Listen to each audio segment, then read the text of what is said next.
अभी तक हमने डिस्टेंस, डिस्प्लेसमेंट, स्पीड, वेलोसिटी और एक्सीलरेशन को फॉर्मूलाज की हेल्प से समझा। बट अगर हमें किसी एक ऑब्जेक्ट की पूरी जर्नी को एक ही नज़र में हमने जज करना है, समझना है, तो क्या फॉर्मूला सफिशिएंट है? नहीं। इसीलिए जो साइंटिस्ट थे वो फॉर्मूलाज की जगह ग्राफ्स का यूज करते थे। तो hello everyone, welcome back to Leisure Leaf Academy. आज की हमारी पूरी वीडियो ग्राफ बेस्ड है। आज की वीडियो से हमें पता चलेगा कि why do we need graphs, कि हमें एक्चुअल में ग्राफ्स की क्यों जरूरत है। तो चलिए स्टार्ट करते हैं आप आज की अपनी इस ग्राफ की जर्नी को अपनी आगे की स्लाइड से। तो गाइस, हमारा पहला टॉपिक आता है मोशन थ्रू ग्राफ्स, यानी कि आज हम ग्राफ्स की हेल्प से आपको मोशन बताएंगे। आप इमेजिन करो कि टू कार्स हैं। पहली जो कार है वो यूनिफॉर्म स्पीड से यानी कि कांस्टेंट स्पीड से चल रही है, ठीक है। और जो कार बी है वो ऑलवेज अपनी स्पीड को चेंज करी जा रही है, ठीक है। तो अब हम इसको इजीली कैसे कंपेयर करेंगे? हम इसको इजीली कंपेयर कर सकते हैं ग्राफ की हेल्प से। क्यों? क्योंकि ग्राफ ही हमें बताता है कि किसी एक ऑब्जेक्ट की जो स्पीड है किस टाइम पर कितनी चेंज हो रही है। तो चलो इसको हम ग्राफ की हेल्प से देखते हैं। हाँ जी, ये कार ए का ग्राफ है जिसपे यूनिफॉर्म स्पीड है, यानी कि जो कार है वो बिल्कुल स्ट्रेट लाइन में जा रही है, यानी कि बिल्कुल एक यूनिफॉर्म स्पीड में चल रही है। बट अगर तो स्पीड चेंज हो रही है, कार बी की जैसे चेंज हो रही है, तो वहां पे जो स्पीड होगी एक कर्व के थ्रू जज की जा रही है कि यहाँ पे जो स्पीड है ऑलवेज चेंजिंग है ना, हमेशा चेंज ही हो जा रही है। अभी देखिए लास्ट स्लाइड में मैंने आपको टू कार्स का कंपैरिजन बताया कि कैसे यूनिफॉर्म स्पीड है और कैसे जो स्पीड है वो चेंज हो रही है ग्राफ के थ्रू। बट देखिए कुछ ऐसे स्टूडेंट्स होते हैं जिनको ग्राफ की बिल्कुल भी नॉलेज नहीं होती, तो इसी करके सबसे पहले मैंने आपको अंडरस्टैंडिंग द एक्सिस के थ्रू एक्सिस के बारे में बताया है। ये तो सभी बच्चे जानते हैं कि ग्राफ में टू एक्सिस होते हैं। एक एक्स एक्सिस होता है, इसे हॉरिजॉन्टल एक्सिस कहा जाता है, जो जहां पे हम टाइम को लिखते हैं, ठीक है। दूसरा वाई एक्सिस होता है जिसे वर्टिकल यानी कि खड़ी हुई पोजीशन में, ठीक है, जहां पे हम डिस्टेंस या फिर पोजीशन को लिखते हैं। और एक चीज और जो याद करने वाली है कि एक्स एक्सिस जो होता है वो इंडिपेंडेंट वेरिएबल होता है और वाई एक्सिस डिपेंडेंट वेरिएबल होता है। चलिए इसको इमेज के थ्रू देखते हैं। इस इमेज में ये बनी हुई है आपकी हॉरिजॉन्टल लाइन, है ना। हॉरिजॉन्टल लाइन मतलब कि लेटी हुई लाइन, जहां पे हम टाइम को शो करते हैं। और टाइम जो होता है वो इंडिपेंडेंट वेरिएबल होता है, इंडिपेंडेंट होता है, ठीक है, ध्यान रखना है। क्यों? क्योंकि ये एक्स एक्सिस पे बना हुआ है। अब इसके साथ ही ये जो है खड़ी हुई पोजीशन, इसको हम डिपेंडेंट वेरिएबल कहते हैं। डिपेंडेंट यानी कि जो किसी चीज पे डिपेंड है, जो वाई एक्सिस पे हो रहा है। अब आप ये देखो, खुद ही आप जज करो कि यहाँ पे जो आपका ग्राफ है ना, ये एक कर्व्ड लाइन को शो कर रहा है। क्यों? क्योंकि क्या है, अगर तो हमारी जो स्पीड है वो चेंज हो रही है, ठीक है ना, मतलब एक जैसी स्पीड नहीं है, यूनिफॉर्म स्पीड नहीं है, तो हमारा जो ग्राफ होगा वो एक झुकी हुई पोजीशन में एक कर्व्ड लाइन को शो करेगा। जैसे हमने लास्ट में देखा था ना कि यूनिफॉर्म स्पीड में जो हमारा कर्व था वो स्ट्रेट लाइन को शो कर रहा था कि एक जैसी स्पीड रह रही है। बट यहाँ पे स्पीड जो है चेंज है, इसी वजह से वहां पे थोड़ा सा कर्व्ड के थ्रू यहाँ पे ग्राफ को दिखाया गया है, ठीक है। आपने दो तीन चीजें इसमें ध्यान रखनी है। X axis independent variable, y axis dependent variable, यहाँ पे हम डिस्टेंस या फिर पोजीशन को शो करते हैं। क्यों? क्योंकि वो टाइम पे डिपेंड होते हैं, वो एक तरह से जी। तो अब आता है distance time graph, uniform motion. दो तरह के होते हैं, एक यूनिफॉर्म मोशन, एक नॉन यूनिफॉर्म मोशन। अभी हम यूनिफॉर्म मोशन पढ़ेंगे या नेक्स्ट स्लाइड में हम नॉन यूनिफॉर्म को डिस्कस करेंगे। अब यूनिफॉर्म मोशन क्या होता है कि मान लीजिए कोई ऑब्जेक्ट जो होगा इक्वल टाइम में इक्वल डिस्टेंस को ट्रेवल करता है, ठीक है, तो उसे यूनिफॉर्म मोशन कहा जाता है। और ऐसा मोशन जो होगा वो एक स्ट्रेट लाइन ग्राफ को शो करेगा। कैसे? कि एक स्ट्रेट लाइन ग्राफ को शो करता है, मतलब यहाँ पे स्पीड भी कांस्टेंट होती है। और कहने का मतलब स्पीड कांस्टेंट होने का मतलब कि उसकी स्पीड में कोई चेंज नहीं होता, ठीक है ना। ये यहाँ पे यूनिफॉर्म मोशन का ग्राफ बना हुआ है जिसमें इक्वल टाइम में इक्वल डिस्टेंस एक ऑब्जेक्ट कवर कर रहा है।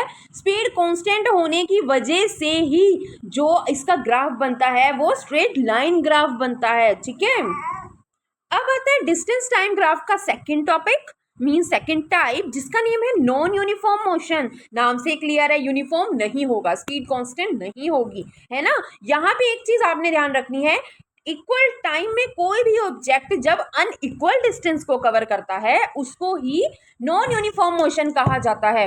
इसमें जो ग्राफ बनेगा वो कर्व्ड होगा, ठीक है। स्पीड हमें ऑलवेज इसमें चेंज होती रहती है, ठीक है, क्योंकि मोशन जो है वो कैसा है, वो नॉन यूनिफॉर्म है।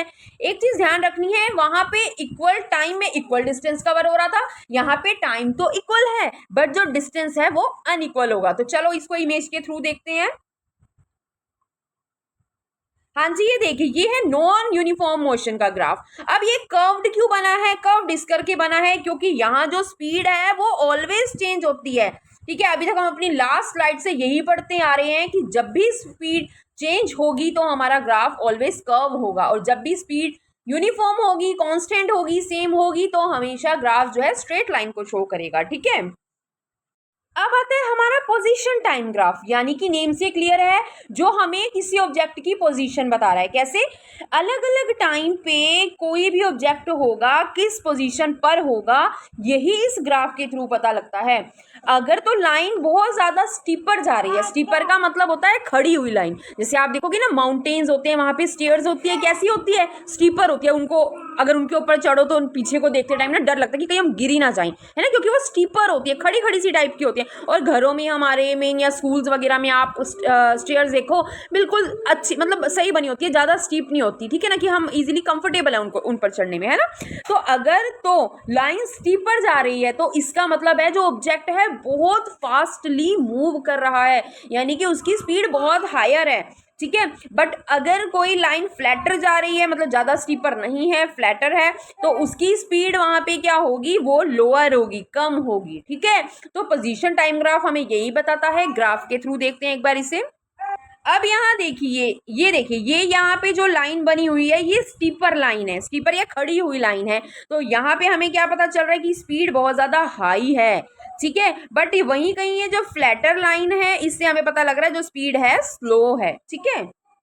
अब ग्राफ में जो सबसे ज्यादा इंपॉर्टेंट होता है वो होती है स्लोप, ठीक है ना, एक ग्राफ की स्लोप, क्योंकि स्लोप ही हमें बताती है कि जो स्पीड है वो ज्यादा है या फिर कम है।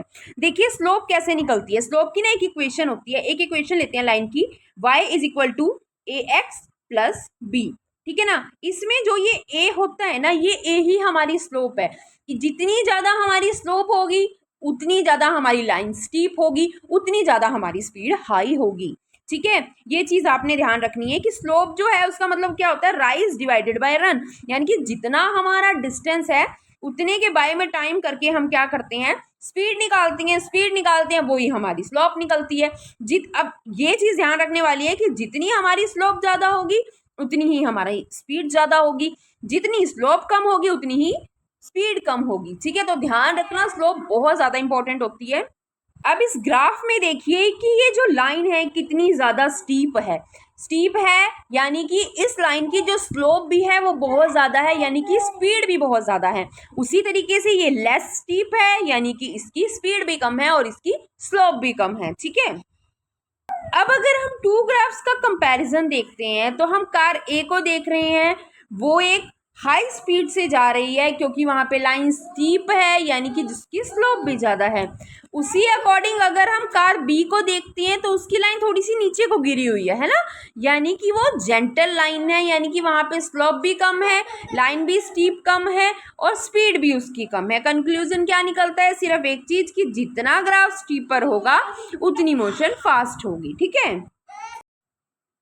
चलो जल्दी से एक छोटी सी रिवीजन लेते हैं। स्ट्रेट लाइन मतलब यूनिफॉर्म मोशन, कर्व लाइन मतलब नॉन यूनिफॉर्म मोशन, और स्लोप मतलब स्पीड, है ना। जितनी स्टीप होगी लाइन, जितनी स्लोप हाई होगी उतनी स्पीड हाई होगी, जितनी स्लोप कम होगी उतनी स्पीड कम होगी, ठीक है ना। ये तो हमारी क्विक रिवीजन थी और अब आपके लिए आ रहा है एक क्विज। हाँ जी, तो चलो आप देखते हैं क्विज में क्या है। Which graph shows higher speed, A और बी। देखिए अलग अलग से तो दो ग्राफ मैं लेकर नहीं आई हूँ, यहीं पे इसी ग्राफ के थ्रू आप मुझे बता दीजिए कि किस ग्राफ की या फिर किस कार की स्पीड हाई है, कार ए की या कार बी की, ठीक है। मुझे कमेंट करके इसका रिप्लाई दे दो। तो ये थी मेरी आज की वीडियो, अगर आपको अच्छी लगी है तो प्लीज एक लाइक करना, ज्यादा से ज्यादा अपने फ्रेंड्स के साथ शेयर करना, और अगर अभी भी ग्राफ के टॉपिक में कोई प्रॉब्लम रहती है तो मुझसे कॉमेंट करके जरूर पूछ लेना, ठीक है। तो मिलते हैं नेक्स्ट वीडियो में नेक्स्ट एनर्जी के साथ, तब तक के लिए God bless you all of you.